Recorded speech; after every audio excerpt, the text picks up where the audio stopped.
පින්වතුනි, අද අපි විමසලා බලන්නේ මේ ඥාති ප්‍රේතයන්ට පින් ලැබෙන ආකාරය, ඒ වගේම මිය පරලොව ගිහිල්ලා ප්‍රේත ලෝකවල ඉන්න ඥාතීන්, බොහෝ වෙලාවට පින් අපේක්ෂාවෙන් ඉන්න ඥාතීන්ට ඔබ කරන පින් දහම් සමහර වෙලාවට පින් ගන්න පුළුවන්ද, පින් ගන්න බැරිද, ඒ වගේ ප්‍රශ්න බොහොමයක් බොහෝ දෙනෙක් තුල ඇති වෙනවා. බොහෝ වෙලාවට බුදුරජාණන් වහන්සේ පෙන්නනවා තමන්ගේ ඥාතීන් මිය පරලොව ගියාට පස්සේ ඒ ඥාතීන්ව සිහිපත් කරලා පින් අනුමෝදන් කිරීම කෙනෙක්ගේ යුතුයකමක් වෙනවා. ඒක ඥාති සංග්‍රහයක්.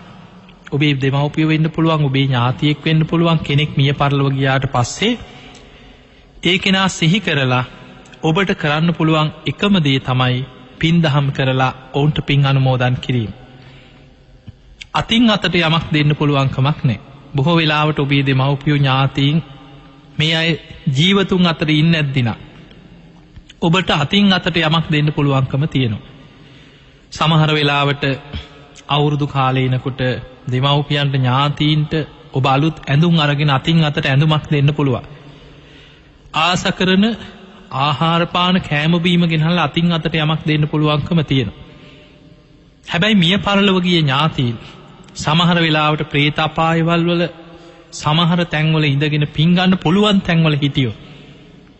හැබැයි මේ ඥාතීන්ට වෙනදා වගේ අතින් අතට යමක් දෙන්න පුළුවන් කමක් නැහැ. ඔබට පුළුවන් එකම දේ තමයි ඔවුන් වෙනුවෙන් පින් දහම් කරලා ඒ පින් ඔවුන්ට අනුමෝදන් කිරීම. එහෙම පින් අනුමෝදන් කිරීම තුල පින් ගන්න පුළුවන් තැන්වල ඉන්න ඥාතීන් සාදුකාර දීදී ඒ පින් අනුමෝදන් වෙනවා. එතකොට ඔවුන්ට ඒ පිනට අනුව ඒ සැප සම්පත් පහළ වෙනවා. බුදුරජාණන් වහන්සේගේ දේශනා අතර ප්‍රේත කොට්ටාස ගණනාවක් ගැන ධර්මයේ සඳහන් වෙනවා. බොහෝ වෙලාවට කෙනෙකුට හිතෙන්න පුළුවන් මිය පරලොව ගිය හැමෝම පින් ගන්නවද? පින්තුනි, මිය පරලොව යන ඥාතීන් අතර සමහරු මරණින් මත්තේ බොහෝ බලවත් අකුසල් බලවත් වෙලා මරණින් මත්තේ නිරේට වැටෙන්න පුළුවන්. අපි දන්නේ නැහැ කොහේ යනවද කියලා. අපි හිතමු කෙනෙක් මරණ මංචකේ අකුසලයක් බලවත් වෙලා නිරේටම වැටුණා කියලා. මේ මනුස්ස ලෝකේ ඥාතීන් 7 දවස් පින්කම් කරනවා, 3 මාස පින්කම් කරනවා, අවුරුද්දේ පින්කම් කරනවා, සමහර වෙලාවට ඔවුන්ට පින් දෙනවා. හැබැයි මේ මොන පින්කම් කරත් නිරේ ඉන්න කෙනාට ඒ පින් ගන්න පුළුවන් කමක් නැහැ. ඔහුට ඒ පින් ලැබෙන්නේ නැහැ. ඔහුට ඒ පින් ගන්න පුළුවන් කමක් නැහැ. ඒ නිසා බුදුරජාණන් වහන්සේ පෙන්නනවා යම් කිසි කෙනෙක් නිරේට වැටුනොත් පින් ගන්න බැරි අභව්‍ය ස්ථානයක් තමයි නිරේ කියලා කියන්නේ. ඊළඟට යම් කිසි කෙනෙක් තිරිසන් ලෝකේ උපදිනවා. ඔබ දැකලා ඇති තිරිසන් සත්තු මේ කවුරුත් දෙන පින් නිසා තිරිසන් සත්තුන්ට ආහාර පාන පහළ වෙලා කුසගිනි නිවෙනව නෙවෙයි. ඒ තිරිසන් සත්වයන් තම තමන්ට ආහාර පාන ඔවුන් හොයාගන්න. සමහරු ගස්වල ගෙඩි, එක්ක පොතු, සමහර වෙලාවට නොයේක් දේවල් සතුන් ආහාර කරගෙන ගොදුරු කරගෙන ජීවත් වෙන තිරිසන් සත්තු ඉන්නවා. ඔවුන් යම් කිසි දෙයකින් සමහරලාවට ගස්වල තියෙන මල් පැණි වෙන්න පුළුවන්, ගෙඩියක් වෙන්න පුළුවන්, කුණු වෙලා යන දෙයක් වෙන්න පුළුවන්. යම් කිසි ආහාර පාන ඔවුන්ම හොයාගෙන ගිහිල්ලා ඔවුන්ගේ කුසගිනි නිවා ගන්න. ඒ ඇරෙන්න පෙර ජීවිතේ ඥාතීන් නෑදෑයෝ දෙන පින්කම් නිසා, ඒ කරන පින් නිසා තිරිසන් ලෝකේ ඉන්න සත්ත්වයන්ට ආහාර පාන පහළ වෙනව නෙවෙයි. ඊළඟට පින්වතුනි, අපි හිතමු මිය පරලොව යන කෙනා මරණ මංචකේ කරපු පිනක්ම බලවත් වෙලා එයා මනුස්ස ලෝකෙටම ආව කියලා හිතන්න. දැන් එයා මනුස්ස ලෝකේ ඉපදිලා ජීවත් වෙනවා. සමහරවිට එයාගේ පෙර ජීවිතේ ඥාතින් අනේ අපේ අම්මා නැති වෙලා දැන් අවුරුද්දයි, අවුරුදු 5යි, අවුරුදු 10යි, දැන් මේ 20 වෙනි අවුරුද්ද, එහෙම සිහි කර කර එහෙ පින් කරනවා වෙන්න පුළුවන්. හැබැයි මනුස්ස ලෝකේ ඉන්න කාටවත් එහෙ පින්කම් කරනකොට ගෙවල් වල කෑම බීම පහළ වෙන්නේ නැහැ. Tamanට ඇඳුම් පැළඳුම් වස්ත්‍ර පහළ වෙන්නේ නැහැ. එතකොට මනුස්ස ලෝකේ ඉපදුනොත් දන්නෙත් නෑ පෙර ජීවිතේ නෑදෑයෝ එහි පින්කම් කරත් ඒ පින් අරගෙන උන් සුවපත් වෙනව නෙමෙයි. එතකොට කෙනෙකුට හිතෙන්න පුළුවන් ඉතින් එහෙමනම් ඒ පින අහක යනවා. බුදුරජාණන් වහන්සේගෙන් ওই ප්‍රශ්නෙම ජානුස්සෝනි කියලා බ්‍රාහ්මණෙක් අහනවා. ස්වාමීනි භාග්‍යතුන් වහන්සේ, අපි ඥාතීන් උදෙසා පින් කරනවා, පින්කම් කරනවා, උන්ට පින් දෙනවා. මේ පින් ඔවුන් ගන්නවද? පිංගන්නේ නැති වුණොත් පිංගන්න බැරි වුණොත් ඒ පින අහක යනවද කියලා ඇහුවා. එතකොට බුදුරජාණන් වහන්සේ වදාලා බ්‍රාහ්මණය මේ දීර්ඝ සංසාර ගමනේ අපේ ඥාතීන් වෙච්ච පිරිස මෙපමණයි කියලා අපිට ඉලක්කමකින් කියන්න පුළුවන් කමක් නැහැ. සමහර වෙලාවට අපි හිතන්නේ අනේ අපි මේ ජීවිතේ අනේ අපේ නැති වෙච්ච අම්මා කියලා හිතනවා. හැබැයි ඒ අම්මා සුගතියක ඉන්නවා කියලා හිතමු. පෙර සංසාරේ අම්මාවරු වෙච්ච කී දෙනෙක් නම් පින් ගන්න බලාගෙන නැද්ද අපේ ඥාති සම්බන්ධතා ඇති. මොකද പ്രേත ලෝකයකට වැටුනොත් දුගතියකට වැටුනොත් අවුරුදු සමහරු ලක්ෂ ගණන් බුද්ධාංකුර ගණන් പ്രേත අපායේ දුක් විඳිනවා. ඒ නිසා ඔබ අහලා ඇති දවසක් සාරිපුත්ත මහරහතන් වහන්සේ උන්වහන්සේ ප්‍රඥාවන්තයන්ගෙන් අග්‍රම කෙනා ධර්ම සේනාධිපතීන් වහන්සේ මේ සාරිපුත්ත මහරහතන් වහන්සේ පිණ්ඩපාතේ වඩිනකොට ඇට සැකිල්ලක් වගේ ප්‍රේතියක් පෙනී හිටියා. පඳුරක් අස්සේ ඉඳන් ඉදිරියට ඇවිල්ලා සාරිපුත්ත මහරහතන් වහන්සේ වඩින පාරේ තමන්ව පේන්න සැලැස්සුවා.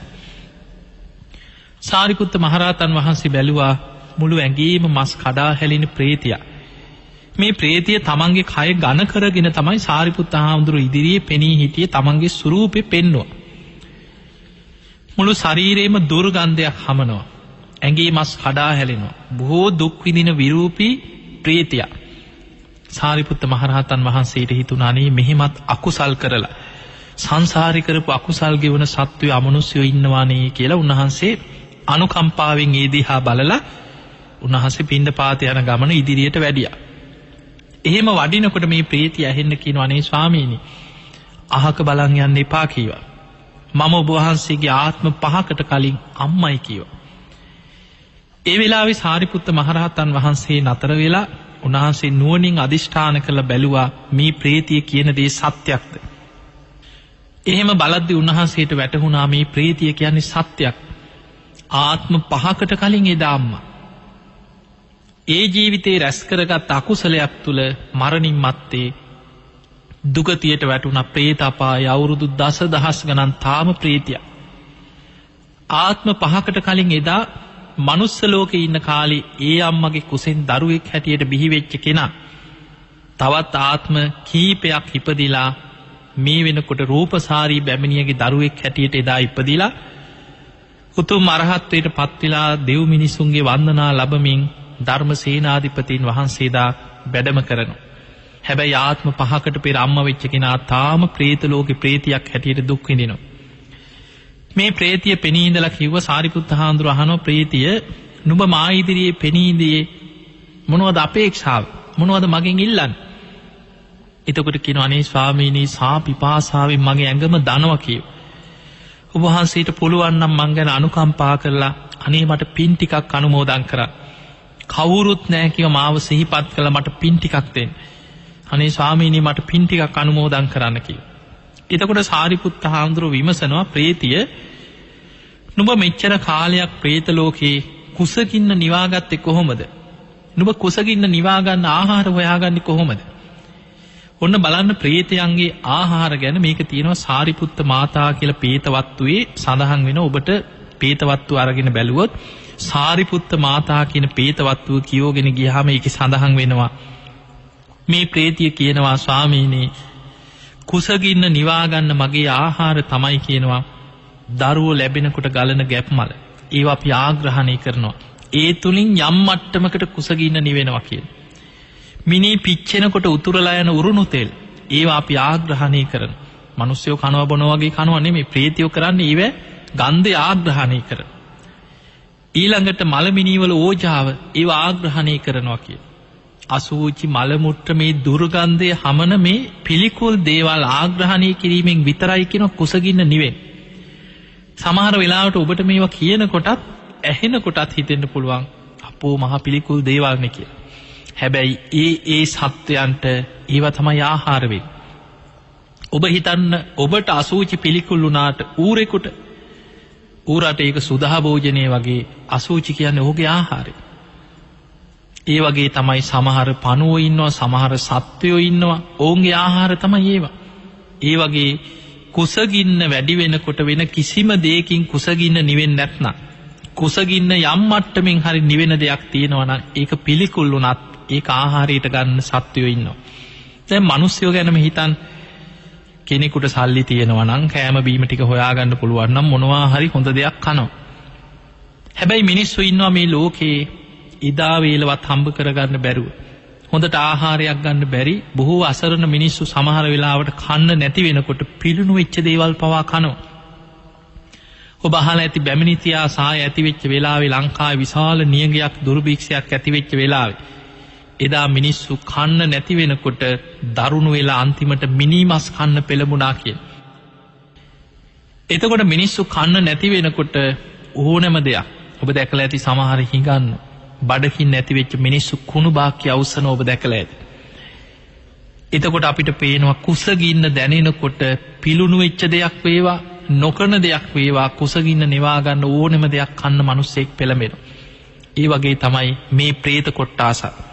මේ പ്രേතයන්ගේ කුසගින්න නිවෙන්නේ එවැනි පිළිකුල් දේවල් තුලින් විතරනම් ඕන් අකමැත්තෙන් වුණත් ඒ දේ ආග්‍රහණය කරලා කුසගින්න නිවා ගන්න පෙළඹෙනවා කුසගිනි වේදනාව දරා ගන්න බැරි නිසා. දැන් හිතන්න මනුස්ස ලෝකේ නම් කන්න නැත්නම් දවස් කීපයක් ඉවසලා ඉඳලා කන්න නැති වුණොත් මැරෙනවා. දවස් කීපයක් ඉඳි.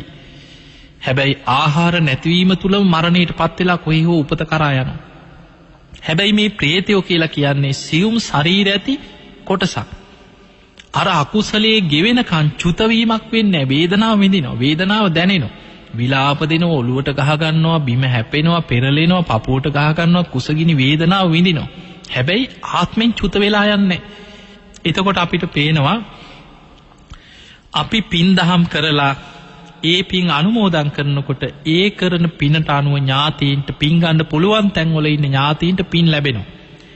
හැබැයි පින්වතුනි പ്രേත කොට්ටාස ගණනාවක් ගැන ධර්මයේ සඳහන් වෙනවා. ඔබ සමහර වෙලාවට ඔය අහලා තියෙන්නේ එක പ്രേත කොට්ටාසයක් දෙකක් කෙනෙක් හිතන්න පුළුවන් ඔය ඔක්කොම ඉතින් එකයි තමයි ඔක්කොම പ്രേතයෝනේ කියලා. හැබැයි ධර්මයේ බුදුරජාණන් වහන්සේ പ്രേත කොට්ටාස ගණනාවක් පෙන්නනවා. එක പ്രേත කොට්ටාසයක් තමයි වන්තාස කියලා പ്രേත කොට්ටාසයක් ඉන්නේ. මේ പ്രേත කොට්ටාසේ සෙම්සොටු විතරයි කියන ආහාර කරගන්න. මේ වත්තාස කියන പ്രേත කොට්ටාසේ සෙම්සොටු පමණක් ආහාර කරගන්න പ്രേත කොටස. කවුරු හරි කොටු ටිකක් සූර්ලා විසි කරා නම් කාර්ලා කෙල ගැහුවා නම් പ്രേතයෝ මේවා ආග්‍රහණය කරනවා කියන මේක උරා බොනවා කියන මේක මිනිස්සුන්ගේ ඇහැට පේන දෙයක් නෙමෙයි. ඒවා ආහාර කරගන්න එක പ്രേත කොට්ටාසයක් ඉන්නවා කියන. ඔවුන්ට පින් ගන්න බෑ. දැන් බලන්න සමහර ලාවට ඔබට මේ ප්‍රේතයෝ කියපු ගම කොහොමද එහෙම වෙන්නේ කියලා හිතෙන්න පුළුවන්. හැබැයි සමහර වෙලාවට මේවා ආහාර කරගන්න සත්තු ඉන්නවා. සමහර ලාවට ඔබ විසි කරන දේ. දැන් හිතන්න කෙනෙක් සමහර ලාවට කෙනෙකුට මොනවා හරි කාපු දෙයක් කටෙන් කාර්ලා විසි කරා කියලා. ඒක වහගන්න කූඹි නැද්ද? ඒක ආහාර කරගන්න සත්තු නැද්ද? ඒ වගේ තමයි ප්‍රේතයෝ. ඔවුන්ගේ ආහාර ඔවුන් මේක උරා බීලා උන්ව ආග්‍රහණය කරලා ඒකෙන් කුසගින්න නිවා ගන්න. ඒ වගේ හැබැයි ඒ പ്രേත කොට්ටාසෙට පින් ගන්න බෑ කියන ඔවුන් සෙම්සොටු පමණයි ආහාර කරගන්න. කොච්චර නෑදෑයෝ පින්කම් කරලා පින් දුන්නත් ඔවුන්ට පින් අරගෙන සුවපත් වෙන්න බෑ. ඊළඟට කුණුපාස කියලා പ്രേත කොට්ටාසයක් ගැන සඳහන් වෙනවා. මේ කුණුපාස කියන പ്രേතයා මිනිසුන්ගේ සතුන්ගේ මල කුණු තමයි කියන ආහාර කරගන්න. වෙන කිසිම පිනක් අනුමෝදන් වෙන්න බෑ කියන. කොච්චර පින්කම් කළා මහා පින්කම් කළා ඥාතීන් සිහි කර කර පින් දුන්නා. මේ මිය පරලොව ගියා කෙනා ඉපදිලා ඉන්නේ කුණුපාස කියන പ്രേත කොට්ටාසේ නම් ඔහුට ඒ පින් ගන්න පුළුවන් කමක් නැහැ. ඔහු මල කුණු වල ඕජාව මිනි කුණු වෙලා යනකොට ඔබ දන්නවා විශාල දුර්ගන්ධයක් හමනවා. හැබැයි මිනිස්සුන්ට සමහරුන්ට ඉන්න පුළුවන් කමක් නැහැ. ඒ මල මිනි වල දුර්ගන්ධය. දැන් බලන්න මිනි පැත්තක තියම ඔබ හිතන්න සතෙක් මැරිලා කුණු වෙලා. සමහර වෙලාවට සත්තු මැරිලා ගෙවල් වල එක්ක මිනිහු කුණු වෙලා සමහර ලාවට සර්පෙක් මැරිලා කුණු වෙලා මොකෙක් හරි සතෙක් ඉඩමේ වත්තක කුණු වෙලා නම් ඒ ඉඩමේවත් ඉන්න බැරි විශාල දුර්ගන්ධයක් මිනිස්සුන්ට දැනෙනවා. හැබැයි ඒ දුර්ගන්ධය හොයාගෙන එනවා අමනුෂ්‍යයෝ.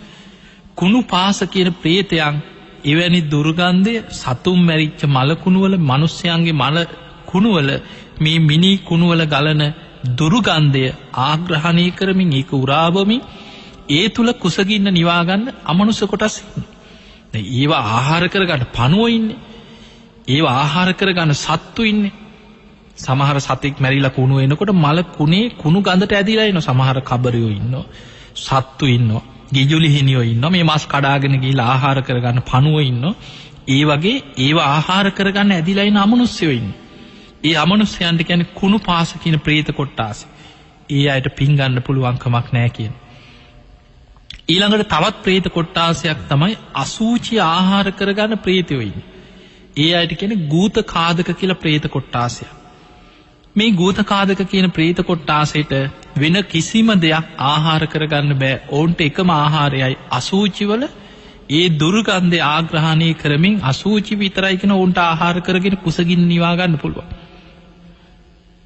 අර අසූචි ආහාර කරගන්න පණුව ඉන්නවා සමහර ලාවට. ඌරෝ අසූචි ආහාර කරගෙන ජීවත් වෙනවා. ඒ වගේ ගූත කාදක කියන പ്രേතයනුත් අසූචි තමයි කියන ආහාර කරගෙන ජීවත් වෙන්නේ. ඔවුන්ට වෙන කිසිම පින් දුන්නට පින් අරගෙන සුවපත් වෙන්න පුළුවන් කමක් නැහැ. ඊළඟට බුදුරජාණන් වහන්සේ දේශනා කරනවා කටින් ගිනිදැල් විහිදෙන പ്രേත කොට්ටාස ඉන්නවා කියලා. ඒ අයට සඳහන් කරන්නේ අග්නිජාල මුඛ කියන പ്രേත කොට්ටාස. ධර්මයේ සඳහන් වෙනවා එවැනි പ്രേතයන් බොහෝ දෙනෙක් ගැන ධර්මයේ සඳහන් වෙනවා. දවසක් මුගලන් මහරහතන් වහන්සේ ලක්කන මහරහතන් වහන්සේ සමග ගිජ්ජකූට පර්වතයෙන් පහළට බැහැගෙන වඩිනකොට එක තැනකදී දකින්න අහසේ පාවෙලා යනවා. මුළු ශරීරෙම ගිනි ගන්නවා. ඇඳගෙන ඉන්න වස්ත්‍ර ගිනි ගන්නවා. අහසේ පාවෙලා කෑග ගහ යන විශාල ප්‍රේතෙක් අහසේ දකින්න මුගලන් හාමුදුරුවෝ. උන්වහන්සේ පුදුමෙන් වගේ බලනවා. හරිම පුදුමයි. ගිනි බෝලයක් යනවා වගේ මුළු ශරීරෙම ගිනි ගන්නවා. විලාප දෙනවා, කෑ ගහනවා, අහසේ දැවි දැවි පාවි යනවා. ඒ වෙලාවේ ලක්කන හාමුදුරුවොත් වටපිට බැලුවා මේ කාවද බලන්න කියලා උඩ බැලුවා වටපිට බැලුවා අනේ උන්වහන්සේට පේන්නේ නැහැ. උන්වහන්සේ අහනවා අනේ ස්වාමීනි ඔබ වහන්සේ කාවද දැක්කේ අනේ මට පෙන්වන්න මට කියන්න කිව්වා. එතකොට මුගලන් හාමුදුරුවෝ කියනවා දැන් මගෙන් අහන්න එපා. බුදුරජාණන් වහන්සේ ළඟදී අහන්න එතනදී කියන්නම් කිව්වා. එදා පිණ්ඩපාතේ වැඩම කරලා බුදුරජාණන් වහන්සේ මුණ ගැහෙන්න ගියා. එදා තථාගතයන් වහන්සේ වේළුවනාරාමේ ගිජ්ජකූට පර්වතයේ පාමුල ඒ රජගහ නුවරමයි වේළුවනේ පිහිටලා තිබුණේ. බුදුරජාණන් වහන්සේ මුණ ගැහෙන්න ගිහිල්ලා වන්දනා කළ එකත් පසකින් වාඩි වෙලා දැන් ලක්කන හාමුදුරුවෝ කියනවා ස්වාමීනි භාග්‍යතුන් වහන්සේ අද අපි පිණ්ඩපාතේ වඩින්න මේ ගිජ්ජකූට පර්වතයෙන් පහළට බැහැගෙන එනකොට මේ මොග්ගල්ලාන පුදුමෙන් වගේ අහස දිහා බලාගෙන හිටියා කිව්වා. මම ඇහුවට කිව්වෙම නෑ කිව්වා. බුදුරජාණන් වහන්සේ ළඟදී විතරක් කියන්නක් කිව්වා. අනේ ස්වාමීනි ඊ ගැන දැනගන්න කැමතියි කිව්වා. එතකොට බුදුරජාණන් වහන්සේ වදාළ මොග්ගල්ලාන කාවද ඔබ දැක්කේ? මුගලන් හාමුදුරුවෝ කියනවා ස්වාමීනි භාග්‍යතුන් වහන්සේ මං අමුතුම විදිහ අමනුෂ්‍යයෙක් දැක්කා. කටින් ගිනිදැල් විහිදෙනවා මුළු ශරීරෙම ගිනි ගන්න ශරීරයක් තියෙන. අහසේ පාවි යන අමනුෂ්‍යෙක්. බුදුරජාණන් වහන්සේ වදාළ මොග්ගල්ලාන ඔය අමනුෂ්‍යයා ඊට කලින් මාත් දැක්කා කියනවා කිජ්ජකූට පර්වතයේදී. හැබැයි තථාගතයන් වහන්සේ මේ වෙනකන් කාටවත් ඒ ගැන දේශනා කරේ නෑ කියලා. ඒකට හේතුව තමයි කියවා බුදුරජාණන් වහන්සේ බුදුවැසින් දැකපු දෙයක් දේශනා කරද්දී එදා මට සාක්ෂිකාරයෙක් දැකපු කෙනෙක් හිටියේ නෑ වෙන්නේ. 이르දි බල සම්පන්න භික්ෂුවක්වත් එදා හිටියේ නෑ. යම් කිසි කෙනෙක් බුදුරජාණන් වහන්සේ මේක දේශනා කරද්දී සැක කරොත් පෘථග්ජනයට ශ්‍රද්ධාව පිහිටපු නැති කෙනෙකුට සැක ඇති වෙන්න පුළුවන්. ඔහොම සත්‍යෝ ඉන්නවද? කවුද දැක්කේ? දැකපු අය ඉන්නවද? ඔප්පු කරන්න පුළුවන්ද? ඔය වගේ අදහස් බොහෝ දෙනෙකුට ඇති වෙනවා. එතකොට බුදුරජාණන් වහන්සේ දැකලා දේශනා කරද්දී කාට හරි එවැනි සැක සංකා ඇති වුණොත් ඒ කෙනාට බොහෝ කාලයක් අහිත පිනිස දුක පිනිස ඒක හේතු වෙනවා. ඒ නිසායි මොග්ගල්ලාන තථාගතයන් වහන්සේ ඔහු ගැන දේශනා කරේ නැත්තේ. නමුත් දැන් මට සාක්ෂිකාරයෙක් ඉන්නවා මේ මුගලන් හාමුදුරුවොත් ඒ අමනුෂ්‍යයා ඒ විදිහටම දැකලා මහණෙනි ඔය වෙන කවුරුත් නෙමේ කාශ්‍යප බුද්ධ ශාසනයේ මේ වගේ අකුසල් කරපු කෙනෙක්. එදා නිරේට වැටිලා දුක් විඳලා ඉතිරි අකුසල විපාක ගෙවන්නයි කියන ඔය වගේ ප්‍රේතෙක් වෙලා අහසේ ගින්නෙන් දැවෙමින් ගිනි ජාලාවක් වගේ කෑගගහ විලාප දිදී කටෙනුත් ගිනිදැල් හට ගන්නවා. මුළු ශරීරෙම ගිනිදැල් පිට වෙනවා.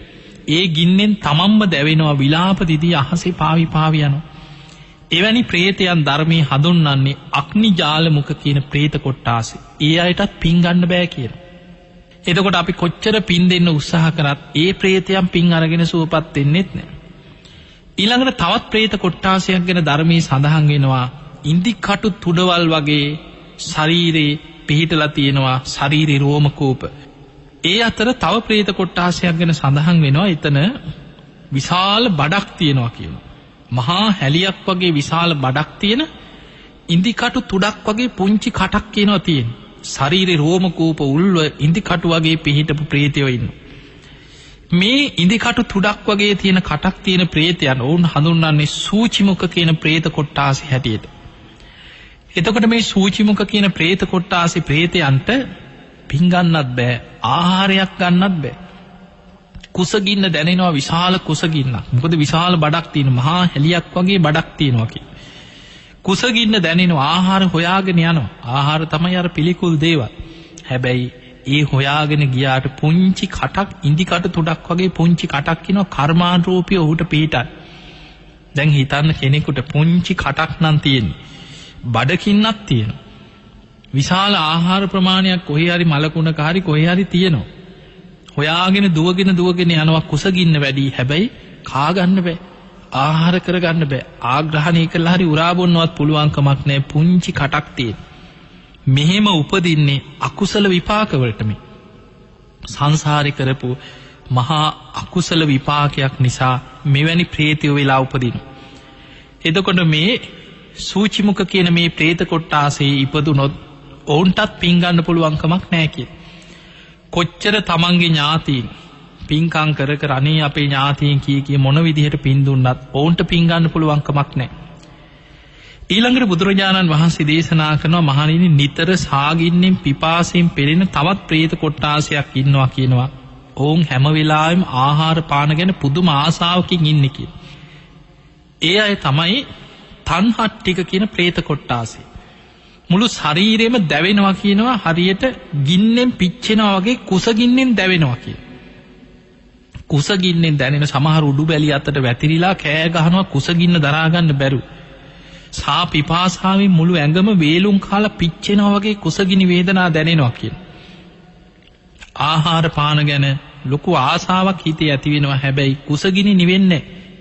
එවැනි ප්‍රේතයන්ටත් පින් ගන්න පුළුවන් කමක් නැහැ. එතකොට තණ්හට්ටික කියන ප්‍රේත කොට්ටාස කෙනෙක් ඉපදුනොත් කොච්චර පින් දුන්නත් මොන විදියට පින්කම් කරත් ඒ ප්‍රේතයන්ටත් පින් අරගෙන සුවපත් වෙන්න පුළුවන් කමක් නැහැ කියන. ඊළඟට ධර්මයේ සඳහන් වෙනවා ගින්නෙහි දවන කණුවක් වගේ වේලිලා යන ශරීරයක් ඇති සුන්නිජ්ජාමක කියලා ප්‍රේත කොටසක් ගැන සඳහන් වෙනවා. මේ ප්‍රේතයන්ගේ ශරීරය හරියට මුළු ඇඟම හරියට අර වේලිච්ච පිච්චිලා ගිය දර කොටයක් වගේ කියන ශරීරය. මුළු ඇඟම ගින්නෙන් පිච්චුණා වගේ වේලිච්ච ශරීරයක් තියෙන. සමහරුන්ට එකපාරට පේන්නේ මේ කණුවක් වගේ වේලිච්ච කණුවක් වගේ. එහෙම ප්‍රේතයෝ ඉන්න සමහර ප්‍රේතයෝ ඉන්නවා විශාල ගලක් වගේ. මුළු ශරීරයේම පර්වතයක් වගේ තියෙන ප්‍රේත කොට්ටාසෙ ඉන්නවා. එවැනි ප්‍රේතයන් පබ්බතංග කියලා ප්‍රේත කොට්ටාසයක් වෙන සඳහන් වෙනවා හරියට පර්වතයක් වගේ කියන. සමහර අය ගලක් කියලා හිතලා රැවටෙනවා. මේ ගලේ හැඩයට ඉන්නේ ප්‍රේතේ. සමහරු විශාල පර්වතවලට ඇලිලා මේ පර්වත විමාන කරගෙන පර්වතයට ඇලිච්ච ප්‍රේතයෝ ඉන්නවා කියන. එවැනි ප්‍රේතයන්ටත් පින් ගන්න පුළුවන් කමක් නැහැ කිය. එතකොට මේ සුන්නිජ්ජාමක කියන වේලිච්ච දර කොටයක් වගේ ශරීරයක් පිහිටපු එවැනි ප්‍රේතයන්ටත් පින් ගන්න පුළුවන් කමක් නැහැ. ඊළඟට ධර්මයේ සඳහන් වෙනවා තියුණු ආයුධ වගේ තමන්ගේ ශරීරයෙන් කැපෙන සමහර වෙලාවට සමහර අයගේ මේ රෝම කූප තියෙන තියුණු ආයුධ වගේ හැඩෙන් කියන. ඒවෙන් තමන්ගේ ශරීරයේම පීඩාවට පත් වෙනවා. තමන්ගේ ශරීරයේම කැපෙනවා, වෙන් වෙනවා. ඒ රෝම කූප තමන්ගේ ශරීරයේම පසාරු කරගෙන යනවා. අත්ංග කියන ප්‍රේත කොට්ටාසය කිය. ඔබ අහලා ඇති ඔය පේතවත්තුවේ සඳහන් වෙනවා ඒ වගේම ලක්කන සූත්‍රය සංයුත්ත නිකායේ තියෙන ලක්කන සංයුක්තේ. මේ ලක්කන සංයුක්තේ සඳහන් වෙනවා එවැනි ප්‍රේතයෝ ගැන මුගලන් මහරහතන් වහන්සේ දකිනවා එවැනි ප්‍රේතයන්. දවසක් මුගලන් මහරහතන් වහන්සේ ওই ලක්කන මහරහතන් වහන්සේ සමගම ගිජ්ජකූට පර්වතයෙන් පහළට වඩිනකොට දකිනවා අහසේ පාවිලා යන අමුතුම විදිහේ ප්‍රේතෙක්. මේ ශරීරයේ තියෙන රෝම කූප ඉතා තියුණු ඉන්දිකටු තුඩවල් වගේ උල් වගේ පිහිටපු රෝම කූප ඇති රෝම කූප පිරී ගිය ප්‍රේතෙක්. විශාල දිගටි රෝම කූප කියනවා තියෙන ඒවා ඉන්දි කටු වගේ උල් වගේ තියුණුයි කියන. මේ ප්‍රේතය අහසේ පාවෙනකොට තමන්ගේම රෝම කූප අහසේ කැරකිලා අර සුළඟට හමාගෙන ගිහිල්ලා වගේ එහාට මෙහාට කැරකිලා වැටෙනවා තමන්ගේම ශරීරයට වදිනවා කියන. මූණට වදිනකොට ඒ තමන්ගේම රෝම කූපවල ඉන්දි කටු තුඩවල් වගේ තියෙන උල් වලින් මූණ පසාරු කරගෙන අනිත් පැත්තෙන් පිට වෙනවා කියන. ඊළඟට ඒවා පපුවට වැදුනහම පපුව පසාරු කරගෙන යනවා වේදනාව විඳින තමන්ගේම ශරීරයේ රෝම කූප නිසා තමන්ම පීඩාවට පත් වෙනවා කියන. කෑ ගගහ විලාප දිදී මේ කර්ම ගෙවගෙව අහසේ පාවි යනවා කියන. එතකොට මෙවැනි අමුතුම විදිහ දැන් අපිට අහගෙන ඉන්නකොට හිතෙනවා මෙහෙමත් ප්‍රේතයෝ මෙහෙමත් ඉන්න පුළුවන්. ඒ තමයි කර්ම විපාක ගෙවන්න ඉපදිච්ච අමනුෂ්‍යයන්ගේ ශරීර සකස් වෙන හැටි. මෙවැනි ප්‍රේතයන්ට පිංගන්න බෑ කියන.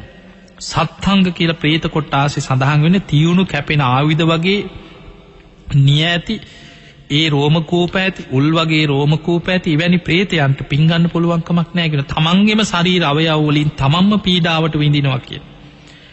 ඊළඟට පර්වත වගේ විශාල පර්වත විමාන කරගත්ත පර්වතයට ඇලී ගිය ප්‍රේතයෝ ඉන්නවා කියන. සමහර ප්‍රේතයන්ගේ මුළු ශරීරෙම පිහිටලා තියෙන පර්වතයක හැඩයෙන් කියන. පබ්බතංග කියන ප්‍රේත කොට්ටාසි.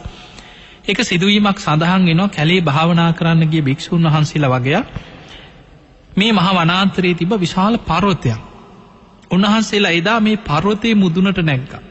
නැගලා කීප නමක් පර්වතයේ උඩ භාවනා කරන්න වාඩි වෙලා පර්වතයේ භාවනා කර.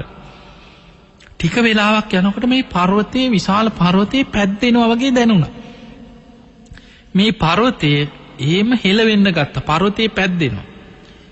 උන්වහන්සේලා බය වෙලා ඉක්මනට පර්වතයෙන් පහළට බැහැලා බලනකොට මේ පර්වතයේ හැඩයෙන් ඉන්නේ විශාල ප්‍රේතෙක්.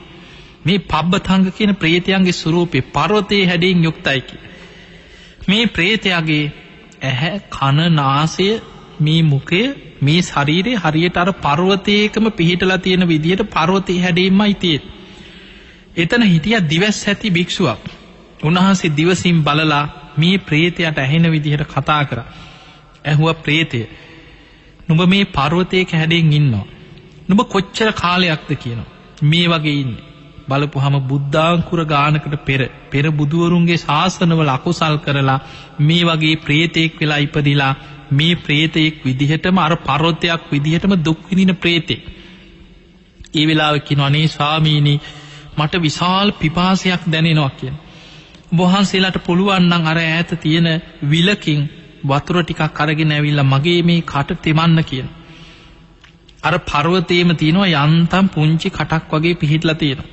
උන්වහන්සේලා මොකද කරේ? තමන් වහන්සේලාගේ පාත්‍ර වලට ගිහිල්ලා එතන තිබ්බ විලකින් වතුර අරගෙන ඇවිල්ලා මේ පර්වතයට වතුර දැම්මා කියන. අර කට වගේ තියෙන තැනට. හැබැයි මේ කොච්චර වතුර දැම්මත් දිවවත් ඔහුගේ තෙමා ගන්න පුළුවන් කමක් නැහැ කිය. ඒ තරම් පිපාසකින් තමයි කියන මේ පර්වතයක් වගේ ඉන්න ප්‍රේතයා ඒ ප්‍රේතාත්මය තුල දුක් විඳින්නේ. එතකොට අපිට පේනවා මෙවැනි ප්‍රේතයෝ ගැනත් බුද්ධ දේශනාවල තියෙනවා. පබ්බතංග කියන ප්‍රේතයෝ ගැන. ඊළඟට ධර්මයේ සඳහන් වෙනවා පිඹුරෙක් වගේ ශරීරයක් ඇති අහසේ පාවෙලා යන ප්‍රේත කොට්ටාසේ ඉන්නවා කිය. එවැනි ප්‍රේතයෝ ගැන പ്രേතවත්වයේ සඳහන් වෙනවා. අහසේ පාවෙනවා කියන දවසක් මුගලන් හාමුදුරුවෝ දක්නවා යොදුන් 12ක් දිග ප්‍රේතේ. දැන් නිකන් හිතන්න යොදුනක් කියන්නේ සැතපුම් 16. යොදුන් 12ක් දිගයි කියන පිඹුරේ. පිඹුරු ශරීරයක් නිකන් බැලුව බැලමට පේන්නේ අහසේ පිඹුරෙක් පාවෙනවා. මේ පිඹුරාගේ හිසෙන් හට ගන්නවා කියන විශාල ගිනි ජාලාවක් නැට්ට දක්වාම පිච්චීගෙන ගිනි ගන්නවා. අහසේ දරණ ගහ ගන්නවා, දිග ඈදෙනවා, කැරකිනවා, විලාප දිදී අහසේ ගින්නෙන් පිච්චි පාවෙවි යනවා කිය. එහෙම පිච්චිලා අවසන් වේගෙන යනකොට ආයෙමත් අර පිඹුරු ශරීරය ඒ විදිහටම පහළ වෙනවා කියන අහසේ. ආයෙමත් ගිනි ජාලාවක් හටගෙන ඒ ගින්නෙන්ම තමන්ගේ ශරීරය දැවීගෙන යනවා කියන. එදා බුදුරජාණන් වහන්සේ ඔය මුල් කරගෙන අතීත කතාවක් දේශනා කරපු බොහොම ලස්සන කතාවක් പ്രേතවත්වයේ සඳහන් වෙනවා එවැනි ප්‍රේතෙක් ගැන. එතකොට පිඹුරෙක් වගේ මෙවැනි ශරීර ඇති പ്രേත කොට්ටාස ඉන්නවා කියන අහසේ පාවෙන බැලුව බැල්මට පේන්නේ පිඹුරෙක් කියලා. හැබැයි මේ අමනුස්සේ පියවිය හැට පේන්නේ නැහැ. කියන්නේ පියවිය හැට පේන්නේ පිඹුරු හැටි තිරිසන් සත්තුනේ. එහෙම නෙමෙයි අහසේ පාවෙන പ്രേත කොට්ටාස ඉන්නවා කියන පිඹුරු වගේ ශරීර ඇති. එවැනි ප්‍රේතයන්ටත් පින් ගන්න පුළුවන් කමක් නැහැ කියනවා. ඊළඟට බුදුරජාණන් වහන්සේ පෙන්නනවා විමානවල ඉපදිලා සැප දුක් දෙකම විඳින പ്രേත කොට්ටාසින. ඒ අයට කියන්නේ වේමානික പ്രേතයෝ කියලා. මේ වේමානික പ്രേතයෝ සමහර එක වෙලාවකට සැප විඳිනවා. එක වෙලාවකට දුක් විඳිනවා. ඒ අයටත් පින් ගන්න පුළුවන්කමක් නැහැ කියලා. දැන් බලන්න ඔබ අහලා ඇති දවසක් කොයි වගේ പ്രേතෙක් මුගලන් මහරහතන් වහන්සේට මුණ ගැහුණා. මේ പ്രേතයා මහ වනාන්තරයක ඉන්නේ රාත්‍රී කාලේ පුරාම දෙවි කෙනෙක් වගේ සැප විඳින പ്രേතෙක්. රාත්‍රියට දිව්‍ය විමානයක් වගේ කැලේ ඇතුලේ විමානයක් පහළ වෙනවා. හරියට දෙවිවරු සැප විඳිනවා වගේ අර විමානය තුල හිතන විදිහට ආහාර පාන සැප සම්පත් මේ ප්‍රේතයට පහළ වෙනවා. බොහෝ සැප විඳගෙන මේ විමානේ රාත්‍රී කාලේ සැප විඳින. හැබැයි උදෑසන අරුණෝදේ වැටෙනකොටම අර විමානේ අතුරුදහන් වෙනවා. ශරීරේ වස්ත්‍ර අතුරුදහන් වෙනවා. මස් කඩා හැලෙන්න විශාල දුර්ගන්ධයක් ශරීරයෙන් හට ගන්නකොට කර්මානුරූපීව මැවෙන ගිජුලිහිනියන් සත්වයන් තමන් වට කරගෙන තමන්ගේ ශරීරයේම මස් කඩාගෙන කනවා. දහවල් කාලේ පුරාම වනාන්තරයේ කෑග ගහ විලාප දිදී අර සත්වයන් මස් කඩාගෙන කන සත්වයන්ගෙන් බේරෙන්න දුක් විඳිනවා. හැබැයි දවල් කාලේ ගෙවිලා රාත්‍රී වෙනකොට ආයමත් දෙවි කෙනෙක් වගේ විමාන පහළ වෙලා සැප විඳිනවා. මෙවැනි ප්‍රේතයන්ට ධර්මයේ කියන්නේ වේමානික විමාන ප්‍රේතයා. එක වෙලාවකට සැප විඳිනවා, එක වෙලාවකට දුක් විඳිනවා. මුගලන් මහරහතන් වහන්සේ අහනවා ප්‍රේතේ නුඹ රාත්‍රී කාලේ දෙවි කෙනෙක් වගේ දිව්‍ය සැප විඳිනවා. හැබැයි දවල් කාලේ බොහෝ දුක් විඳිනවා. නුඹේ ශරීරයේම සත්වයන් වට කරගෙන මස් කඩාගෙන කනවා. නුඹ කෑග ගහ විලාප දිදී මේ සත්වයන්ගෙන් බේරෙන්න වනාන්තරයේ පුරාම දුක් විඳ දුවනවා. ඇයි මේ වගේ උපතක් ලැබුවේ? එතකොට මේ ප්‍රේතයා කියනවා අනේ ස්වාමීනි මම පෙර මනුස්ස ලෝකෙ හිටියේ. ඒ කාලේ මං දවල් රෑ දෙකේම දඩේ මේ ගිහිලා සත්තු මරාගෙන ජීවත් වෙච්ච වැද්දෙක් කියනවා. හැබැයි කාශ්‍යප බුදුරජාණන් වහන්සේගෙන් බණ අහලා තෙරුවන් සරණ පිහිටපු මගේ මිත්‍රයෙක් හිටියා. මේ මිත්‍රයා එදා නිතර මට අවවාද කරා ඔය සත්තු මරන්න එපා, ප්‍රාණඝාත කරන්න එපා, දඩේ මේ යන්න එපා, ඔය අකුසල් භයානකයි. හැබැයි ස්වාමීනි මං ඒක පිළි අරගෙන මගේ වැරදි වැඩ නැවැත්තුවේ නෑ. මං දිගටම දවල් රෑ දෙකේම පව්කම් කර හිටියා. දවසක් මගේ මිත්‍රය ඇවිල්ලා මාව පොරොන්දු කරගත්තා. අඩු ගානේ දවසේ එක වෙලාවක්වත් රෑටවත් ওই සත්තු මරණ එක නවත්තන්න. වරුවක් හරි සීල් රකින්න කියලා මාව පොරොන්දු කරා. එදා මං ඒක ඒ විදිහටම අදිෂ්ඨාන කරගෙන රාත්‍රී කාලේ මං ප්‍රාණඝාතයෙන් වැළකුණා. රාත්‍රී කාලේ මං දඩේ මේ අනේක නැවැත්තුවා. සත්තු මරණ එක නැවැත්තුවා. හැබැයි දවල් කාලේ මං දඩේ මේ ගියා, සත්තු මරමින් ජීවත් වුණා. ස්වාමීනි ඔන්න ඔය විපාකේ තමයි කියන මට මේ ලැබුණේ. රාත්‍රී කාලේ ප්‍රාණඝාතයෙන් වැළකීලා සිල් සමාදන් වෙලා අන්තිම කාලේ හරි ප්‍රාණඝාතයෙන් වැළකීච්ච නිසා අද රාත්‍රී කාලේ මං දිවි කෙනෙක් වගේ දිව්‍ය සැප විඳිනවා කියලා විමාන පහළ වෙනවා මට මේ වනාන්තරේ. හැබැයි මං එදා දවල් කාලේ පුරාම ආයුධ අරගෙන සතුන්ට වද දීදී ප්‍රාණඝාතී දිච්ච මම අද දවල් කාලේ මගේ ශරීරයේම මස් කඩාගෙන සත්වයන් කනවා. මගේ ශරීරේ මස් කඩා හැලෙනවා. දවල් කාලේ පුරාම මං විශාල දුකක් විඳිනවා. ස්වාමීනි මම එදා කරපු අකුසලේ විපාක මං ගෙවන්න ওই විදිහට කිව්වා. එතකොට බලන්න රාත්‍රී කාලේ සිල් රැක්ක රාත්‍රී ඒකේ විපාකේ විමාන ප්‍රේතෙක් වෙලා දෙවි කෙනෙක් වගේ විමානම ඇවිල්ලා සැප විඳිනවා රාත්‍රී කාලේ. එදා මනුස්ස ලෝකේ ඉන්නේ නැද්දී දවල් කාලේ ප්‍රාණඝාත ආදී අකුසල් කර ජීවත් වුණා. ඒකේ විපාකෙන් ප්‍රේතෙක් හැටියට දවල් කාලේ ප්‍රේතාත්මේ දුක් විඳිනවා. මෙවැනි ප්‍රේතයන් කියන්නේ වේමානික ප්‍රේතයෝ. එවැනි ප්‍රේතයන්ටත් පින් ගන්න පුළුවන් කමක් නැහැ. ඊළඟට ධර්මයේ සඳහන් වෙනවා බොහෝ බල සම්පන්න ප්‍රේත කොට්ටාසය. ඒ අය තමයි මහිද්దిక කියන ප්‍රේත කොට්ටාසය. මේ ප්‍රේතයන් පින් ගන්න කොටසක් නෙමෙයි. හැබැයි බොහොම බලවත් කියන. මේ ප්‍රේතයෝ කැලෑවල් වල වාසය කරන්නේ මහ වනාන්තර විමාන කරගෙන ඉන්න බලවත් ප්‍රේත කොට්ටාසයක් කියන. සමහර උක්ෂ පර්වත මහ වනාන්තර විමාන කරගෙන බොහෝ බල සම්පන්න බොහෝ හැකියාවන් නැති ප්‍රේත කොට්ටාසයින්. එවැනි ප්‍රේතයන් මහිද්దిక ප්‍රේතයන් හැටියට මේ ප්‍රේතවත් වල ධර්මයේ සඳහන් වෙනවා. එතකොට බලන්න මේ වගේ ප්‍රේත කොට්ටාස ගණනාවක් ගැන දේශනාවල තියෙනවා. මේ කියපු ප්‍රේත කොට්ටාස එකකවත් ප්‍රේතයෝ පිංගන්නේ නැහැ. අපි කොච්චර පිංකම් කර කර අනේ අපේ ඥාතීන් සුවපත් වේවා සුවපත් වේවා සාපිපාස හතමිදේවා සුවපත් වේවා කී පිංකම් කරා මේ කියපු ප්‍රේත කොට්ටාස වල උපදින ප්‍රේතයන්ට පිංගන්න පුළුවන් කමක් නැහැ. එහෙනම් පිංගන්නේ කවුද කියලා ඔබට හිතෙන්න පුළුවන්. පිංගතුනි පිංගන්න පුළුවන්කම තියෙන්නේ ප්‍රේත කොට්ටාස අතර ඉන්නවා පරදත්තූප කියලා ප්‍රේත කොට්ටාසය. අන්නේ ප්‍රේතයෝ හැම වෙලාවෙම අනේ අපේ ඥාතීන් දැන් අපිට පින් දෙයි දැන් අපිට පින් දෙයි. අනේ අපිව සිහිපත් කරලා දැන් පිනක් කරයි කියලා අනුන්ගෙන් පින් ගන්න බලාගෙනමයි ඉන්නේ. එවැනි පරදත්තූප කියන ප්‍රේතයන්ට ඥාතීන් දෙන පින අරගෙන සුවපත් වෙන්න පුළුවන් කියන. අන්නේ ප්‍රේත කොට්ටාස ඉපදුනොත් විතරක් එවැනි ප්‍රේතයන්ට පින් අරගෙන සුවපත් වෙන්න පුළුවන්. එතන සුවපත් වෙනවා කියන්නේ ඒ ප්‍රේත ආත්මය තුල පිපාසෙන් හිටියානම් ටික කාලයක් පිපාසයක් නැතුව පැම්පොකුණු පහළ වෙනවා. සමහරුන්ගේ පිපාසය සංසිඳෙනවා. ඊළඟට කුසගින්නෙන් වේදනාව විඳ හිටියානම් අර පිනේ විපාක පවතින තාක්කල් ටික කාලයක් යනකම් ආහාර පාන පහළ වෙනවා. කෑම බීම පහළ වෙනවා. කුසගිනි වේදනා නිවෙනවා. ඊළඟට වස්ත්‍ර නැතුව හිටියානම් වස්ත්‍ර පහළ වෙනවා ඔච්චරයි. විමාන පහළ වෙනවා. සමහර වෙලාවට Tamanට ඉන්න විමානයක් පහළ වෙනවා. ඒ අරින්න අපිට ඕන විදිහට ප්‍රේතයන්ව දිව්‍ය ලෝකේ යවන්නවා.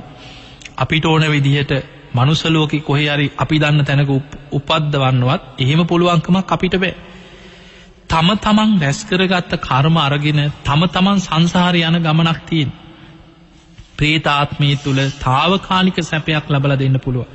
ඒ අරින්න අපිට පින් දීලා ඔහු අපිට ඕන තැන්වල යවන්න පුළුවන් කමක් නැහැ. හැබැයි පින්වතුනි අපි පින් දෙනකොට ඒ පින් අරගෙන සමහර වෙලාවට සමහර ප්‍රේතයන් පින් අනුමෝදන් වෙනකොට තමන්ගේ පින බලවත් වෙලා හොඳ පිනක් මතුවෙලා එතනින් චුත වෙලා සුගතිය යන්නත් පුළුවන්කම තියෙනවා. හැබැයි එහෙම වෙන්නේ තමන්ගේ පෙර පිනක් හොඳට මතුවෙලා ආවොත් තමයි එතනින් චුත වෙලා පින බලවත් වෙලා යන්නේ. ඒ අරින්න අපිට ඕන විදිහට සංසාර ගමන තව කෙනෙක්ගේ තීරණය කරලා තව තැන්වල උපද්දවල අපිට ඕන විදිහට විඥානයක් සසර යවන්න පුළුවන් කමක් නැහැ. අන්න ඒ නිසා ඔබට මේ ප්‍රේතයන් ගැන ප්‍රේත ආත්ම ගැන පින් ලැබෙන හැටි මේ ගැන මේ දේශනාවල් අහගෙන ඉන්නකොට සංසාරය ගැන විශාල බයක් ඇති වෙන්නට ඕන. බැරි වෙලාවත් අපි මරණයටපත් වෙලා ධර්මයක් අවබෝධ කරගන්න නැතුව ජීවත් වීම තුල මෙවැනි ප්‍රේත කොට්ටාසයක ඉපදුණු කාගෙනම් රැකවරණයක්.